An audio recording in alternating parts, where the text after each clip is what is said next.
এটা হচ্ছে জাবালি নূর। আমরা আসলাম।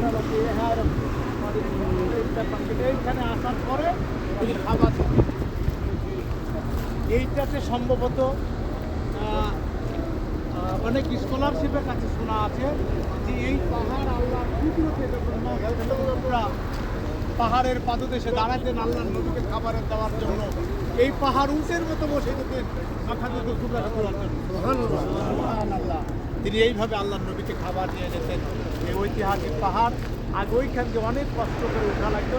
এখন দেখেন পাহাড় কেটে কেটে কেটে কেটে কেটে কেটে সেই যাওয়ার জন্য তারপরে প্রায় 2 ঘন্টা লাগে উঠতে। নামতে 1 ঘন্টা নামা যায়, কিন্তু ওই ঘন্টার আগে উঠা যায় না। এই জাবালে নূর পাহাড়ে রোজা রেখে উঠা খুব কষ্টকর। সেজন্য আমরা দেখবো যে জাবালে নূর পাহাড়, এই নূর পাহাড় ঐতিহাসিক পাহাড়, হাজারো পাহাড় আছে। নূরের পাহাড় যেখানে আল্লাহ রসুলকে আল্লাহ তাআলা যে পাহাড়ে ওহী দিয়েছেন, এই পাহাড় সে ঐতিহাসিক জায়গার ধরে আছে এখন পর্যন্ত। এটা হচ্ছে জাবালি জায়গা দেখলাম আমরা। নূর পার এখানে